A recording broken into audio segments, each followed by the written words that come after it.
அடுத்த டிப்பும் summer tip தான். அதாவது நிறைய பேருக்கு நான் என்ன சன்ஸ்க்ரீன் போட்டு போகணும் அப்படின்னு கேட்பாங்க.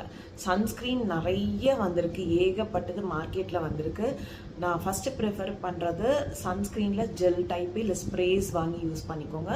அதுதான் ஸ்கின்ல வந்து ஓவர் டூவாக காட்டாது. ஸ்ப்ரே பண்ணிவிட்டு ஒரு 5 மினிட்ஸ்னாவது ஃபேன் கடியில் நின்று கொஞ்சம் ப்ரீத் பண்ணுற விட்டுட்டு அதுக்கப்புறம் தான் பண்ணும். சன்ஸ்க்ரீன் மேலெலாம் நிறைய எதுவுமே போடாதீங்க. இல்லை நீங்கள் ஃபவுண்டேஷன் போட போகிறீங்க அப்படின்னா சன்ஸ்க்ரீன் தேவையே இல்லை. ஏன்னா ஃபவுண்டேஷன்லேயே வந்து உங்களுக்கு ஸ்கின்னு ப்ரொடெக்ட் ஆகிடும். ஸோ நீங்கள் சன்ஸ்க்ரீன் போட தேவையில்லை. என்னை கேட்டால் சன்ஸ்க்ரீனுக்கு பதிலாக லாக்டோகேலமின் பெஸ்ட்டு. இப்போ மென்னெல்லாம் அதுக்காகனா எனக்கு வந்து ஸ்கின் வந்து ரொம்ப கருக்கருன்னு ஆகிடுது, இல்லைனா ஒரு மாதிரி ஸ்டிக்கி ஆகிடுதுன்னு ஃபீல் பண்ணுறவங்க லாக்டோகேலமின் யூஸ் பண்ணுங்கள். ஸ்கின்னுக்கு அவ்வளோ நல்லது. அதே மாதிரி நீங்கள் ஃபவுண்டேஷன்ஸ் கேர்ள்ஸாக இருந்தால் ஃபவுண்டேஷனே போதும், நீங்கள் சன்ஸ்க்ரீன் தனியாக யூஸ் பண்ணணும்னு அவசியமே இல்லை.